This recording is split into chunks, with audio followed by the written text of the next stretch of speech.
Beneath the complexities of everyday life, the rules of our universe seem reassuringly simple. This solid bridge supports my weight. The water flowing underneath always goes downhill. And when I throw this stone, it always flies through the air following a predictable path. But as scientists peered deep into the tiny building blocks of matter, all such certainty vanished. They found the weird world of quantum mechanics. Deep down inside everything we see around us, we found a universe completely unlike our own. To paraphrase one of the founders of quantum mechanics, everything we call real is made up of things that cannot be themselves regarded as real. Around 100 years ago, some of the world's greatest scientists began a journey down the rabbit hole into the strange and the bizarre. They found that in the realm of the very small, things could be in two places at once. That their fates are dictated by chance. And that reality itself defies all common sense. And at stake, that everything we thought we knew about the world might turn out to be completely wrong. The story of our descent into scientific madness begins with a most unlikely object. Berlin, 1890. Germany is a new country, recently unified and hungry to industrialize. In this newly unified Germany, a number of new engineering companies were founded. They spent millions buying the European patent for Edison's new invention, the light bulb. The light bulb was the epitome of modern technology, a great optimistic symbol of progress. Engineering companies quickly realized there were fortunes to be made building streetlights for the new German Empire.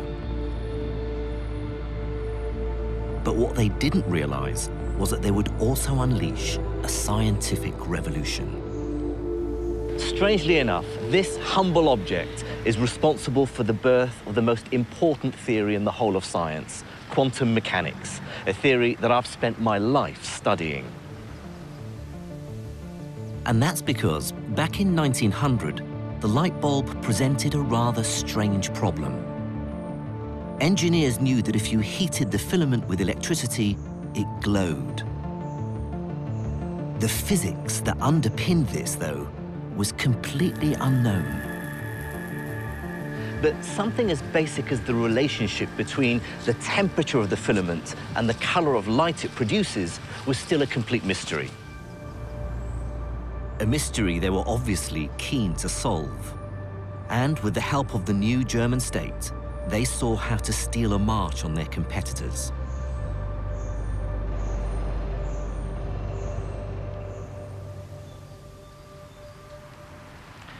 In 1887, the German government invested millions in a new technical research institute here in Berlin, the Physikalisch-Technische Reichsanstalt, or PTR.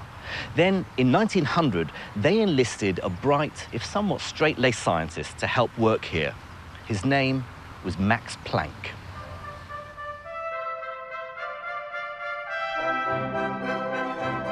Planck took on a deceptively simple problem: why the color of the light changes as the filament gets hotter.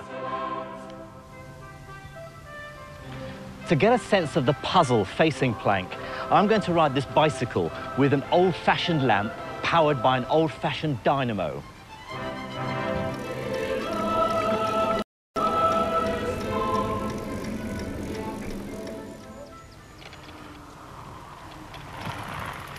Obviously, the faster I go, the brighter the light. The more I pedal, the more electricity the dynamo produces, the hotter the filament in the lamp, and the brighter the light. But the light the bulb makes isn't just getting brighter. It's changing color too. As I speed up, the color shifts from red to orange to yellow. Right, now I'm going to really belt it. Now the bulb's filament is getting even hotter, but although it certainly gets brighter, the color seems to stay the same, yellow-white. Why doesn't the light get any bluer? To investigate, Planck and his colleagues built this, a black body radiator. It's a special tube they could heat to a very precise temperature and a way to measure the color or frequency of the light it produced.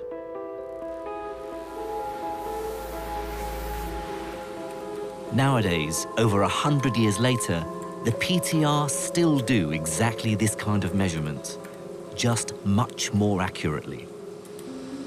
The temperature inside here is 841 degrees centigrade. I can feel the heat coming off, and it's glowing with a lovely orangey red color. It's about the same color as my bike light when I'm cycling slowly. But I want to see something hotter still. The temperature inside here is about 2,000 degrees centigrade.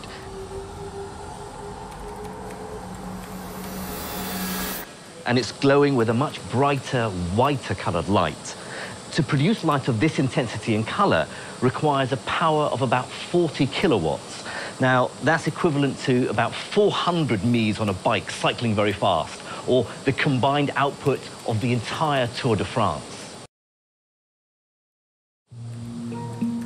Although the light is whiter, it's red-white. There's very little blue. Why is blue so much harder to make than red? And further up the spectrum, beyond blue, the so-called ultraviolet is hardly produced at all, even when we look at things as hot as the sun. Even the sun, at a temperature of 5,500 degrees centigrade, produces mostly white visible light and makes remarkably little ultraviolet light given how hot it is. Why is this? Why is ultraviolet light so hard to make? This remarkable failure of common sense so perplexed scientists of the late 19th century that they gave it a very dramatic name. They called it the ultraviolet catastrophe. Planck took a crucial first step to solving this. He found the precise mathematical link between the color of light, its frequency, and its energy. But he didn't understand the connection. However, it was another weird anomaly that would really put the cat amongst the pigeons. In the late 19th century, scientists were studying the then newly discovered radio waves and how they were transmitted. And to do that, they were building experimental rigs very similar to this one. Basically, by spinning this disk, they could generate huge voltages that caused sparks to jump across the gap between the two metal spheres. But in doing so, they discovered something very unexpected to do with light. They found that by shining a powerful light source on the spheres, they could make the sparks jump across more easily. This suggested a mysterious and unexplained connection between light and electricity.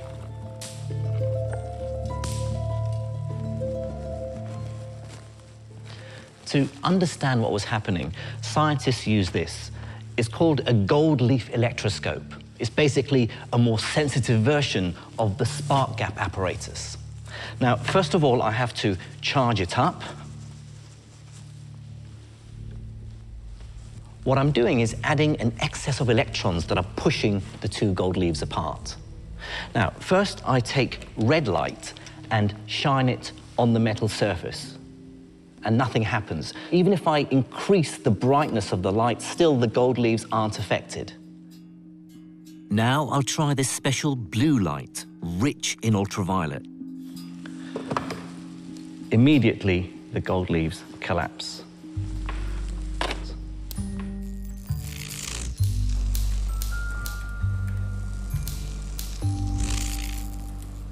Light can clearly remove static electric charge from the leaves. It can somehow knock out the electrons I added to them. But why is ultraviolet light so much better at doing this than red light? This new puzzle became known as the photoelectric effect. The ultraviolet catastrophe and the photoelectric effect were big problems for physicists, because neither could be understood using the best science of the time. The science that said quite unequivocally that light was a wave. All around us, we see light behaving in a perfectly common sense, wavy way. Look at the shadow of my hand. It's fuzzy around the edges. We understand this as the light hitting the sides of my hand and bending and smearing out slightly, just like water waves around an obstruction. Perfectly common sense, wave-like behavior. And here's something else, something rather beautiful. Look at these soap bubbles. Shine a light on them and gorgeous colored patterns emerge from nowhere. And this was easily explained if you accept that light was a wave, reflecting off the outer and inner layers of the thin soap film and breaking up into the colors of the rainbow. Rather like ripples on the surface of water, light was simply ripples of energy spreading through space. And this was as firmly accepted as the fact that the Earth was round. But although this wave theory worked perfectly well for shadows and bubbles, when it came to the ultraviolet catastrophe and the photoelectric effect, the wheels started coming off. The problem was this: how could light do this? To truly grasp how absurd this phenomenon was, it might be useful to consider how waves in water behave.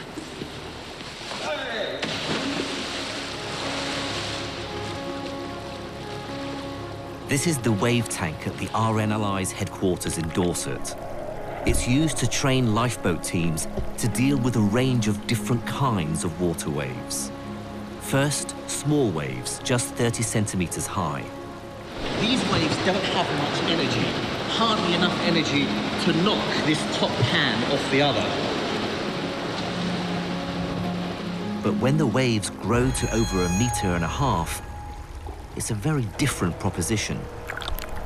And they're really throwing me about. There's no way I can keep this can balanced on the top.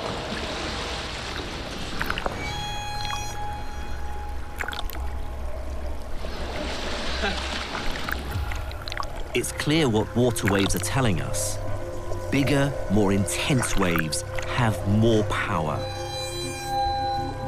They easily knock me and the cans around.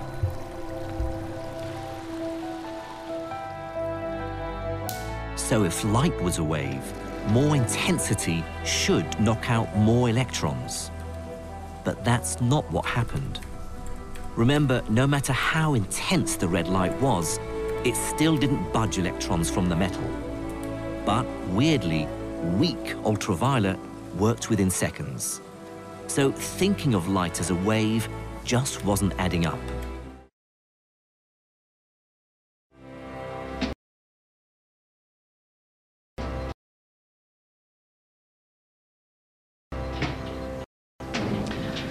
To resolve this, someone needed to think the unthinkable. And in 1905, someone did. You may well have heard of him. His name was Albert Einstein.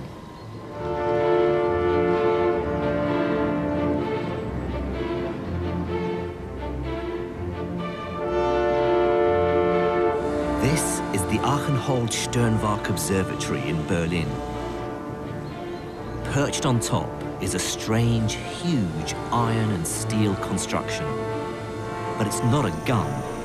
It's actually a telescope. Built in 1896, the telescope was one of the largest of its kind in the world and made the observatory the go-to place to engage and astound the public in new science. Albert Einstein gave a very famous public lecture here on his theory of relativity, which is, of course, what he's most famous for. But it's not the work that won him the Nobel Prize.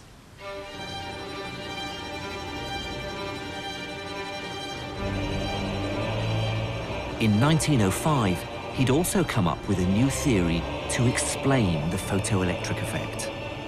And what he suggested was revolutionary and even heretical. He argued that we have to forget all about the idea that light is a wave and think of it instead as a stream of tiny bullet-like particles. The term he used to describe a particle of light was a quantum. To Einstein, a quantum was a tiny lump of energy. And although in 1905 the word wasn't new, the idea that light could be a quantum seemed crazy.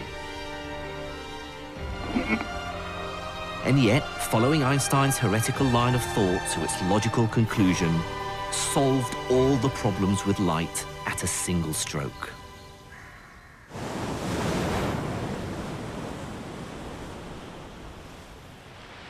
I'll try to explain how this helps using a rough analogy. Of course, like all analogies, it's far from perfect, but hopefully it'll give you a sense of the physics to help you understand why thinking of light as a stream of particles solves the mystery of the photoelectric effect. In this analogy, these red balls represent Einstein's light quanta. And those cans over there are the electricity held in the metal. Now, in the original experiment, they made electricity flow from the surface of the metal by shining light on it. In my analogy, I'm going to try and knock those tin cans over using these red balls.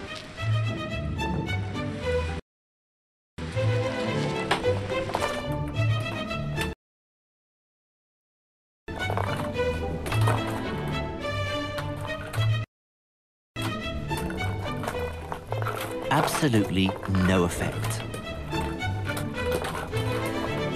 That's just like red light. According to Einstein, each particle of red light carries very little energy because red light has a low frequency. So even a very bright red light with many red light particles can't dislodge any electrons from the metal plate, just like the red balls. Now I'm going to use heavier balls, like these blue golf balls, and I'm going to try and knock off the tin cans with these.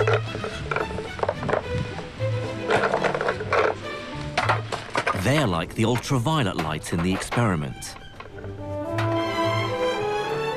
Now, each individual light particle carries more energy because ultraviolet light is higher frequency.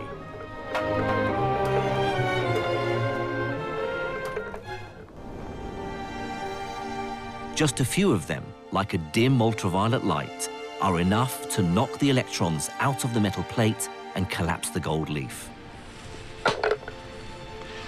So Einstein's idea that light is made up of tiny particles or quanta is a wonderful explanation of the photoelectric effect. I remember when I first learnt about this, being blown away by its sheer elegance and simplicity. But what's more, Einstein's nifty idea also helped solve Planck's mystery of the light bulb. There was more red than ultraviolet because ultraviolet quanta took so much more energy to make, about 100 times more energy. No wonder there are so few of them. That moment at the beginning of the 20th century signaled a genuine revolution because it demonstrated that the kind of physical science that people were doing right back to Newton and Laplace and people like that, that you needed a completely new approach. physics has never recovered from that moment, in the sense that it's built on that moment. That's where modern physics really began. But Einstein's theory also left physicists with a dizzying paradox, defying all common sense. Light was definitely a wave, which explained shadows and bubbles. And now it was definitely a particle too, Einstein's quanta, explaining the photoelectric effect and the ultraviolet catastrophe. Then, just a few years after Einstein's brilliant, crazy idea, the paradox got a lot deeper and a whole lot weirder. Because what seemed to be a curious mystery about light was about to become a battleground about the nature of reality itself.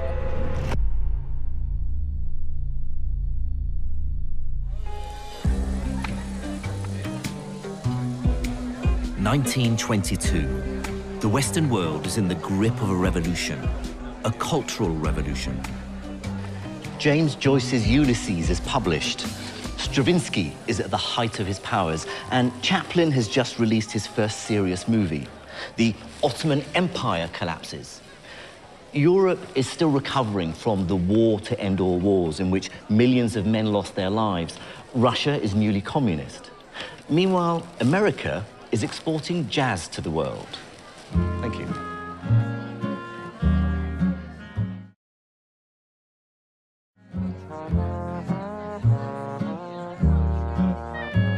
In art, politics, literature, economics, there was an insatiable appetite for change. This was the birth of modernism. You got a heart that there's no way of knowing. Can see where you are, but can't see where you're going. And I'm stuck here still.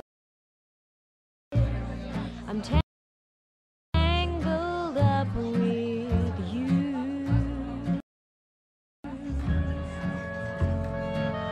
This whole world can be so uncertain.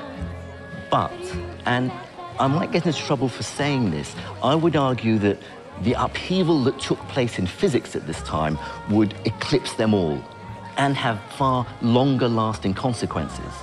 It had begun with the discovery of the weird and contradictory wave-particle nature of light.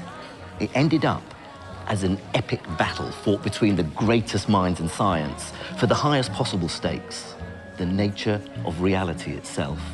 I know I deserve you, I know you're my savior, but when I observe you, you change your behavior so On one side,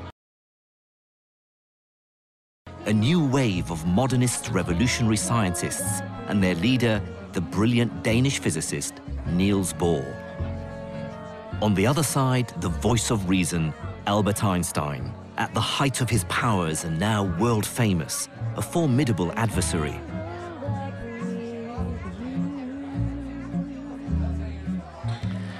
The battle raged for decades. Actually, in some ways, it still does. It was fought across the world in universities, at conferences, in bars and cafes. It would reduce grown men to tears. And it began with a deceptively simple experiment.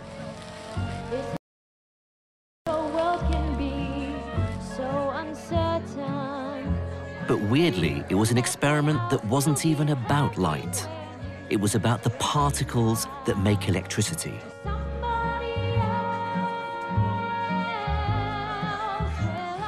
In the mid-1920s, an experiment was carried out at Bell Laboratories in New Jersey in America, which uncovered something entirely unexpected about electrons.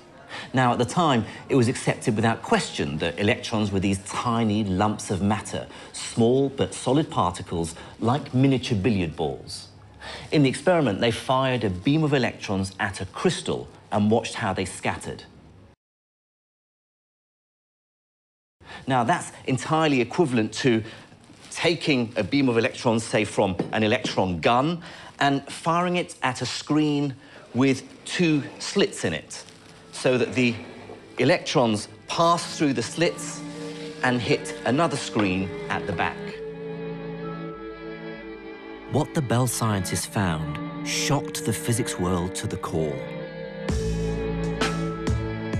To understand why, consider a similar experiment with water waves. I've set up a simple experiment. I have a water ripple tank placed on top of an overhead projector. I have a generator producing waves that pass through two narrow gaps.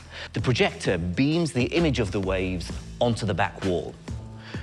You can see as the waves come in from the left and squeeze through the two gaps, they spread out on the other side and interfere with each other.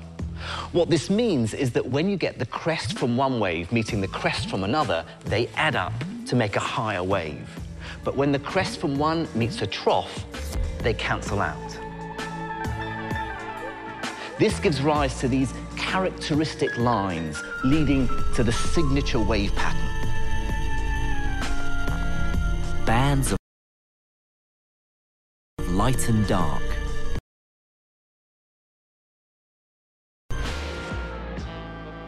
Whenever you see these light and dark bands, the signature wave pattern, you know without doubt that you've got wave-like behavior.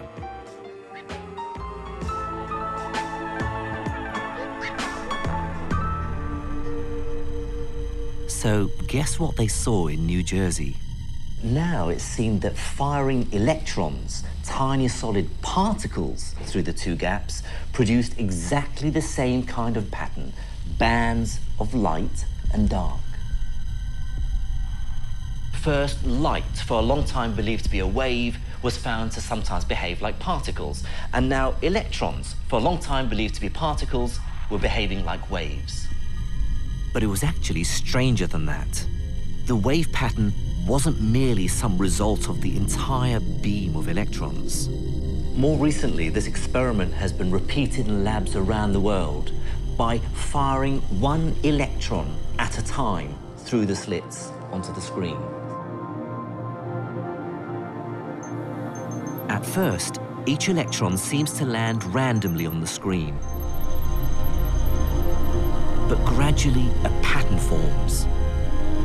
The signature wave pattern. Let me be quite clear about just how weird this is. Remember from the wave tank experiment where the signature wave pattern only exists because each wave passes through both slits and then its two pieces interfere with each other. But here, every individual electron, each single particle, is passing alone through the slits before it hits the screen. And yet, each single electron is still contributing to the signature wave pattern. Each electron has to be behaving like a wave.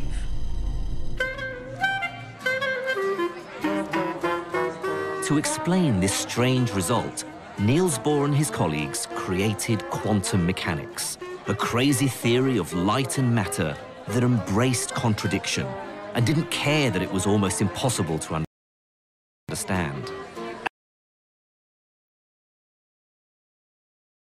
As Niels Bohr himself said, anyone who isn't shocked by quantum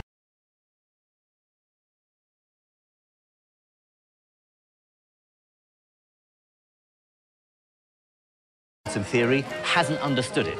So, viewers, I'm going to take our tiny electron and use it to delve deep into the heart of reality. And yes, prepare to be shocked, because this is the only way to explain what we observe when a single electron travels through the slits and hits the screen. Quantum mechanics says this: we can't describe what's traveling as a physical object. All we can talk about are the chances of where the electron might be. This wave of chance somehow travels through both slits, producing interference just like the water wave. Then, when it hits the screen, what was just the ghostly possibility of an electron mysteriously becomes real. Let me try and capture just how weird this is with an analogy. If I spin this coin,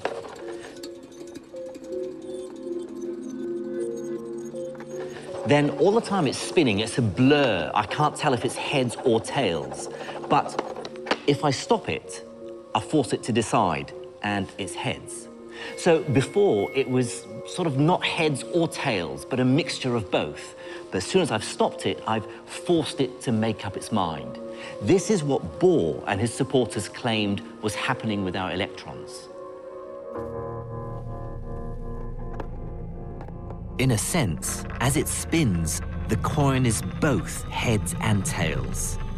Similarly, the electron's wave of chance passes through both slits, two paths at the same time. Our coin then stops at heads. The ethereal wave of probability hits the screen, and only then becomes a particle. The quantum world was unlike anything ever seen before. It's hard to overstate just how crazy this is. Bohr was effectively claiming that one can never know where the electron actually is at all until you measure it. And it's not just that you don't know where the electron is. It's weirdly as though the electron itself is everywhere at once. Bear in mind that electrons are among the commonest and most basic building blocks of reality. And yet, here's Bohr saying that only by looking do we actually conjure their position into existence. It's like there's a curtain between us and the quantum world, and behind it, there is no solid reality, just the potential for reality. Things only become real when we pull back the curtain and look. And this view, ladies and gentlemen, became known as the Copenhagen interpretation.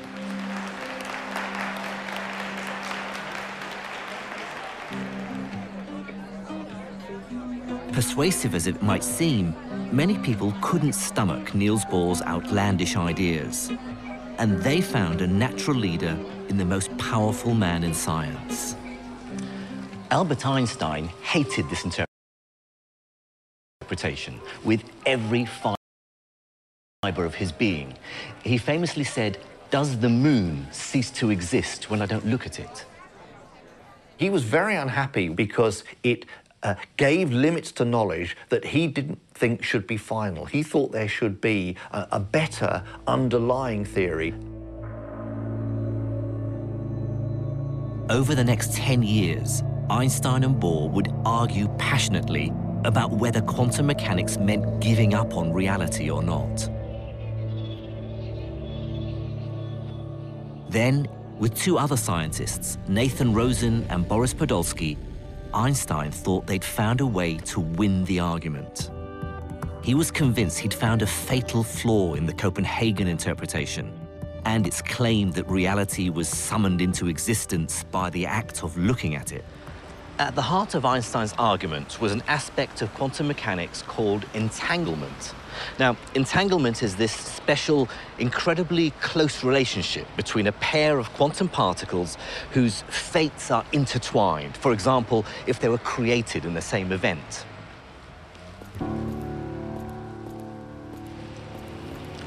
Let me try and explain this by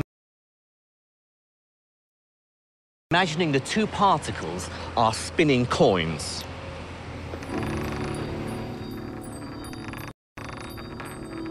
Imagine these coins are two electrons, created from the same event and then moved apart from each other. Quantum mechanics says that because they're created together, they're entangled. And now many of their properties are forever linked, wherever they are. Remember, the Copenhagen interpretation says that until you measure one of the coins, neither of them is heads or tails. In fact, heads and tails don't even exist. And here's where entanglement makes this weird situation even weirder. When we stop the first coin and it becomes heads, because the coins are linked through entanglement, the second coin will simultaneously become tails. And here's the crucial thing.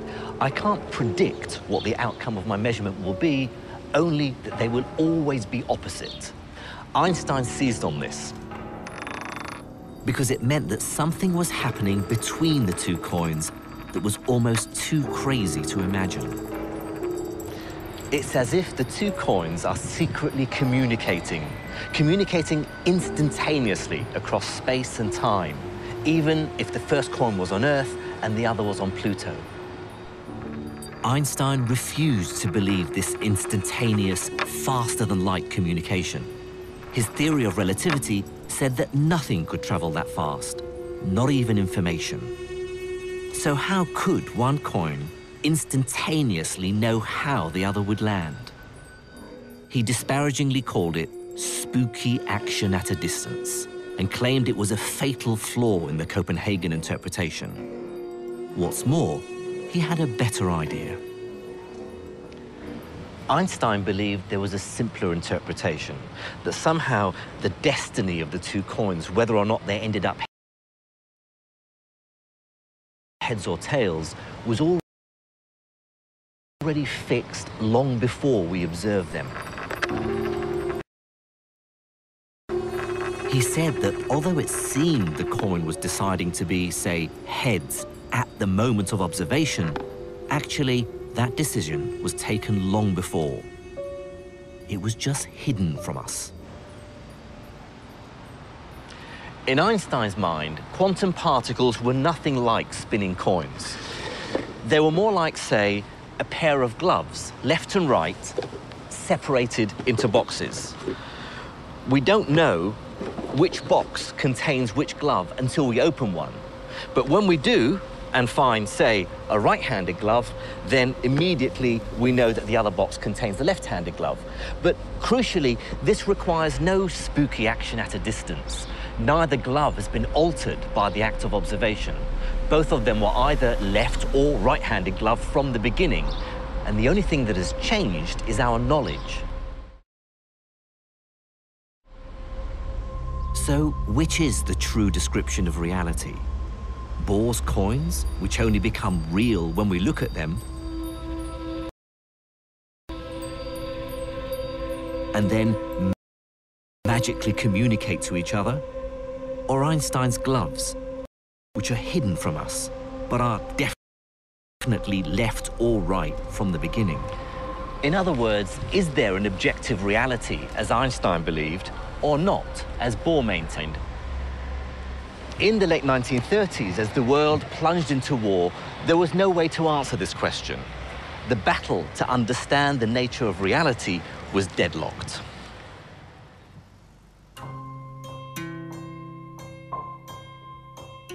The war rolled across Europe, and many of the leading scientists fled to the United States. Then, as the Second World War led inexorably to the Cold War, American science, backed by dollar bills and a new vision of the future, boomed. Remember, after the war, physicists came back raring to go and try to apply the ideas of quantum theory to atoms, the interaction between electrons and light and what have you. You didn't need to worry about the philosophical side of things to make progress with that. So, as you say, it really took a back seat. Quantum mechanics led to a profound understanding of semiconductors, which helped create the modern electronic age. It produced lasers, revolutionizing communications, breathtaking new medical advances, and breakthroughs in nuclear power.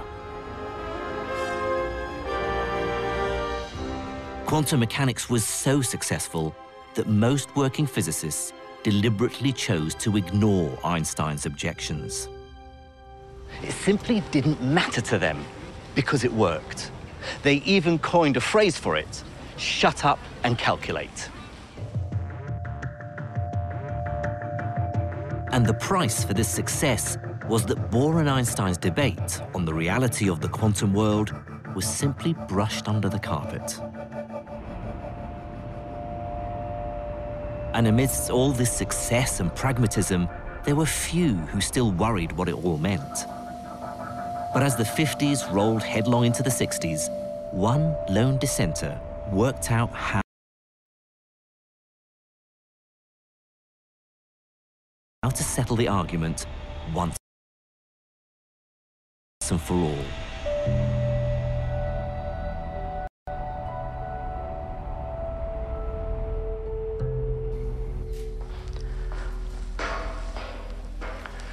John Bell, I think it's fair to say, isn't well known to the general public.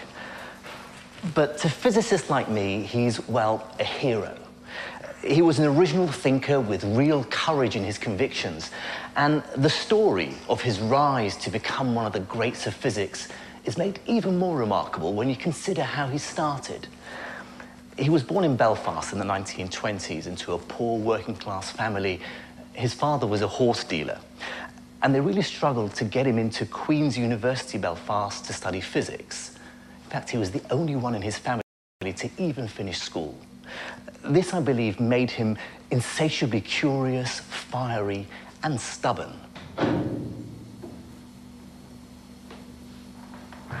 I remember meeting John Bell in 1989, a year before he died.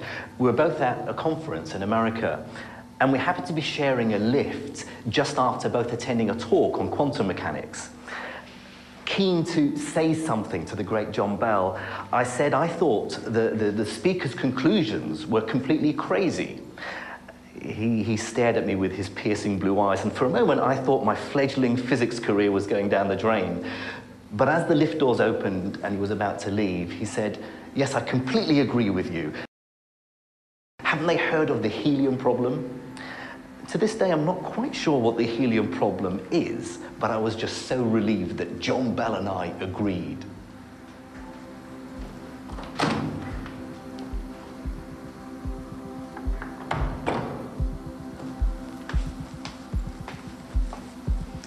For many years, he worked here at Britain's Atomic Energy Research Centre at Harwell, who built this early experimental nuclear reactor called Dido. It was here that he started pondering the deep and worrying questions that quantum mechanics raised. Did the quantum world only exist when it was observed? Or was there a deeper truth out there waiting to be discovered? In fact, he was so troubled, he began to wonder if there was a problem at the heart of quantum mechanics. He famously said, "I hesitate to think it might be wrong, but I know it is rotten." And so in the early 1960s, Bell decided to try and resolve the crisis at the heart of quantum physics. It was an epic challenge.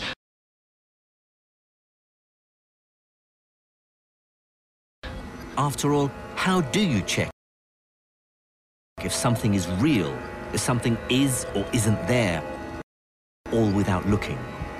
How do you look behind the curtain without pulling it open?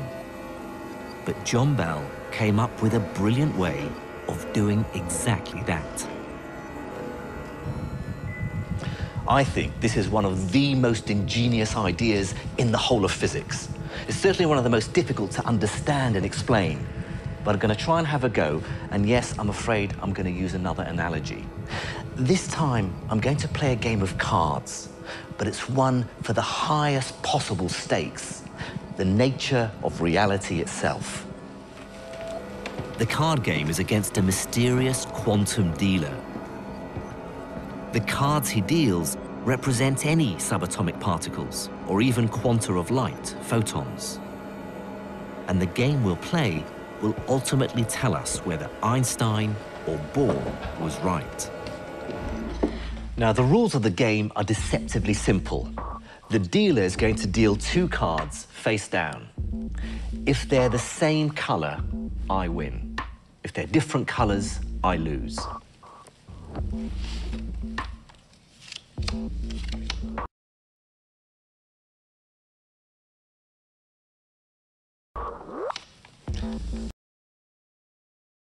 So, I have a red, so I need another red to win. That's black. I lose.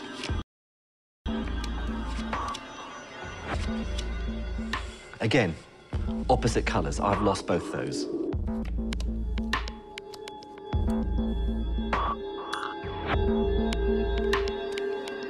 That's 4 in a row.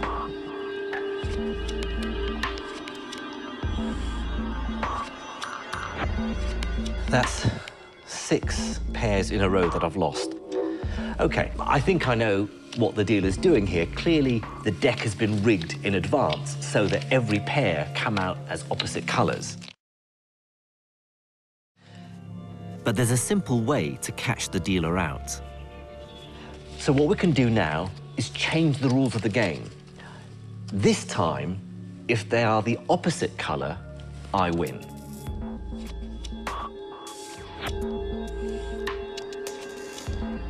But once again, every time, my evil quantum opponent beats me.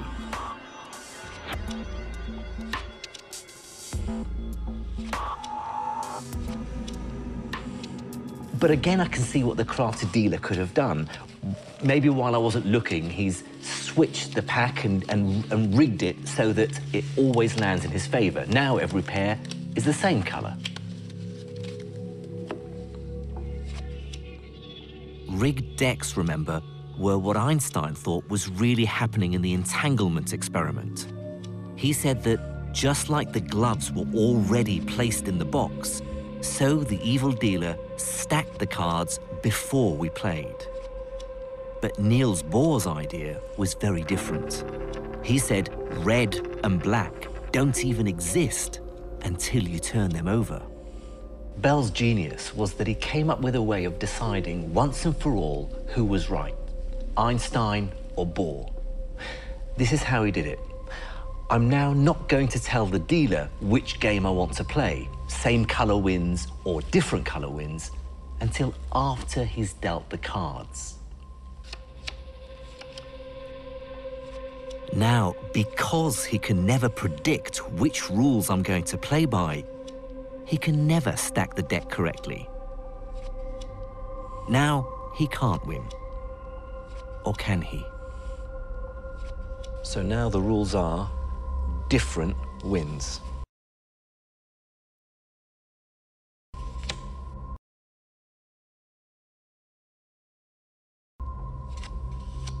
The same, okay? Same colour wins. This gets to the very heart of Bell's idea. If we now start playing and I win as many as I lose, then Einstein was right. The dealer is just a trickster with a gift for sleight of hand. Reality may be tricky, but it does have an objective existence. But what if I lose?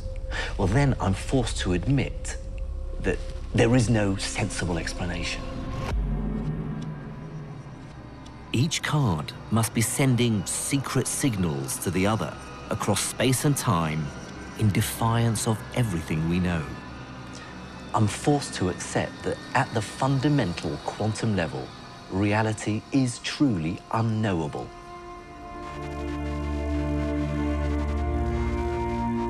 Bell reduced this idea into a single mathematical equation that tells us once and for all what seemed unanswerable: how reality really is.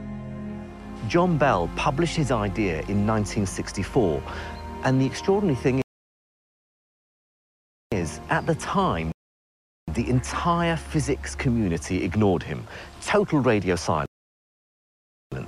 It seems the world simply wasn't ready.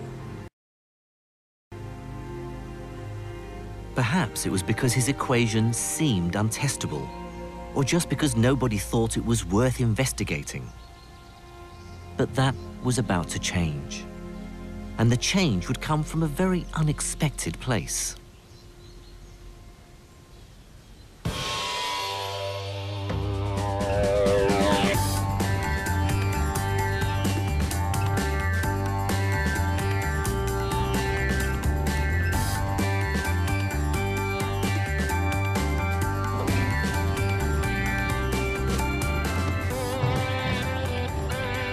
America was in crisis Vietnam, Watergate, feminism, the Black Panthers. And while all this was going on, a small group of hippie physicists were working at the University of Berkeley in California. They did all the hippie things. They smoked dope, they popped LSD, they debated things like Buddhism and telepathy.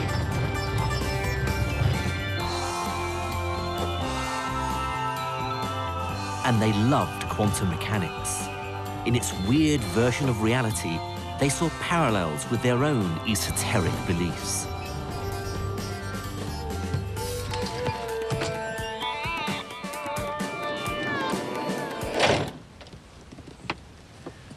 Their hippie New Age style physics also caught the attention of the public, who read their crazy hippie books that mixed quantum mechanics with Eastern mysticism. Books like The Tao of Physics, The Dancing Wooly Masters, and my personal favorite, Space, Time and Beyond, Towards an Explanation of the Unexplainable. But more importantly for our story, the story of quantum mechanics, these hippie physicists also turned their attention to Einstein's now famous thought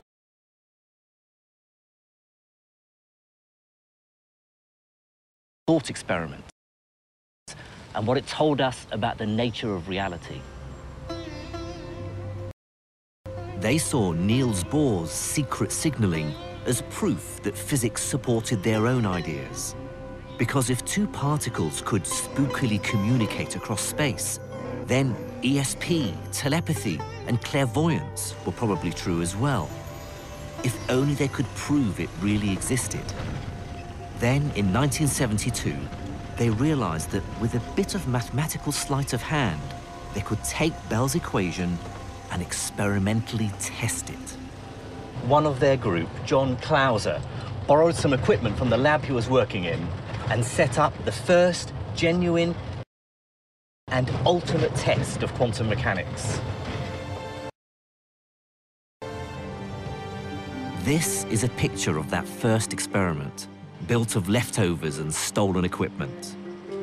Over the next few years, it was improved by a team led by Alan Aspect in Paris, making its results more reliable. Over 10 years after Bell first proposed his equation, finally it could be put to the test.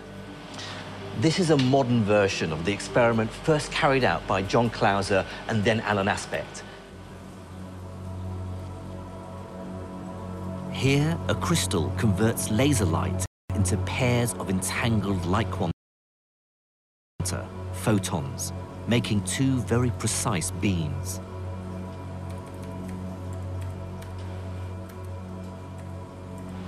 These photons are passed round and bent back again until they pass through these detectors. The two photons are like the two cards the evil dealer places in front of me.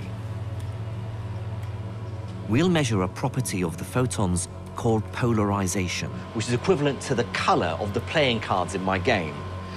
So, for instance, winning with two matching red cards might be the same as two photons with matching polarization. But because this is quantum mechanics, it's more complicated than my simple card game. And these dials here allow me to measure a second property of the photons as well. Now, that's equivalent to me not only trying to guess the color of the face of the cards, but also trying to guess the color of the back of the cards. Okay, so we're now going to switch on the laser and start the experiment.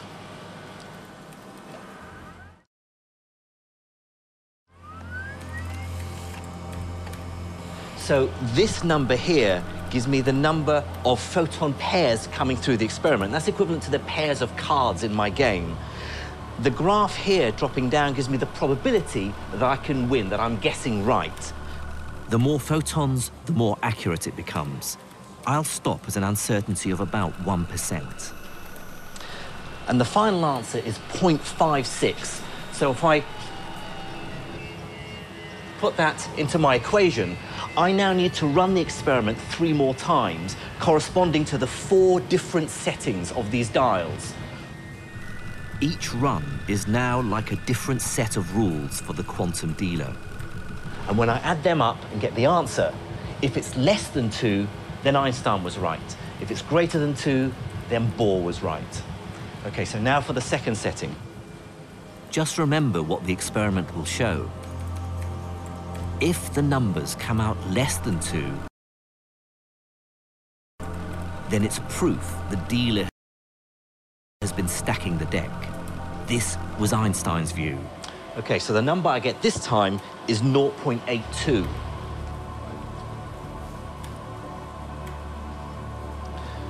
Now reset for run 3.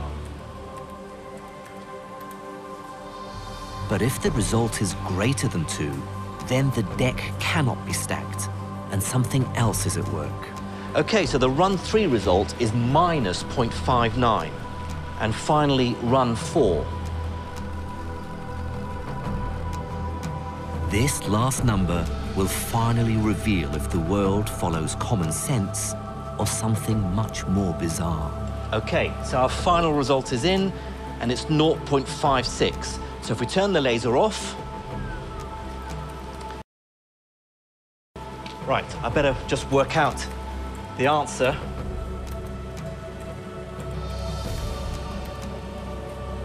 And there we have it, 2.53. It's a number greater than 2, absolute proof that Albert Einstein was wrong and Niels Bohr was right.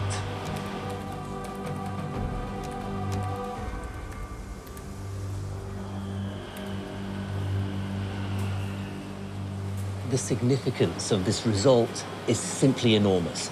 Just remember what it means. Einstein's version of reality cannot be true. No amount of clever jiggery-pokery with our experiment can cheat nature. The two entangled photons' properties couldn't have been set from the beginning, but are summoned into existence only when we measure them. Something strange is linking them across space. Something we can't explain or even imagine other than by using mathematics. And weirder, photons do only become real when we observe them. In some strange sense, it really does suggest the moon doesn't exist when we're not looking. It truly defies common sense. No wonder towards the end of his life, Einstein wrote, "All these 50 years of conscious brooding have brought me no nearer to the question, what are light quanta? Every Tom, Dick, and Harry thinks he knows it, but he is mistaken." The experiment only confirms this.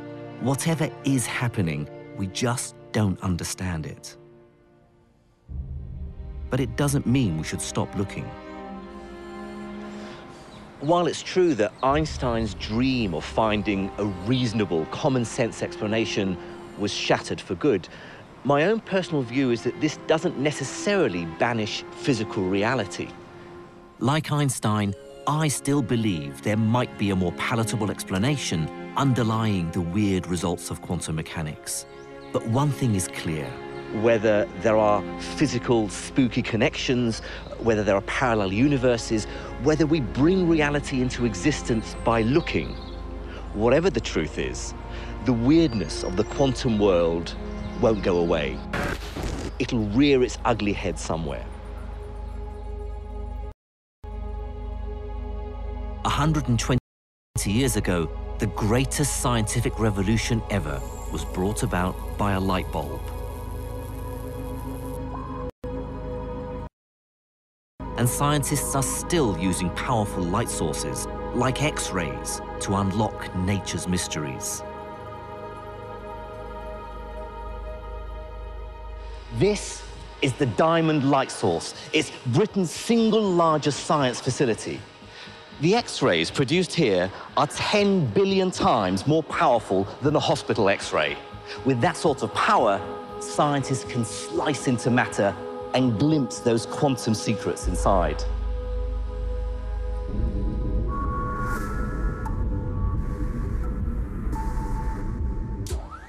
Researchers here are using this powerful light beam to investigate new materials, which may have the potential to bring about an electronics breakthrough as great as any before. Just as the quantum pioneers of the 20s and 30s ended up bringing about a scientific and technological revolution, so this generation of physicists are set to usher in a new quantum era.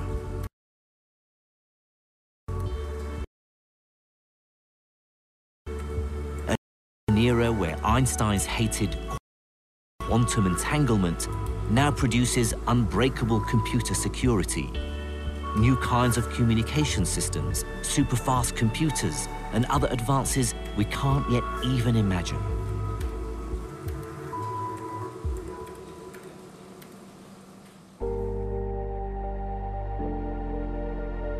And this is why quantum mechanics thrills and frustrates me.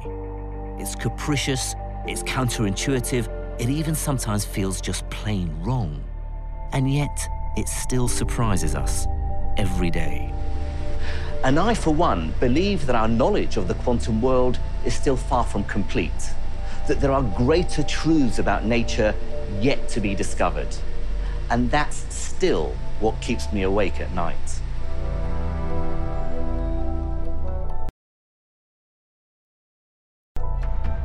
Next week, join me as my journey into the quantum world gets even more surprising. I investigate how its weird rules are crucial for life, and how the bizarre behavior of subatomic particles might even influence evolution itself.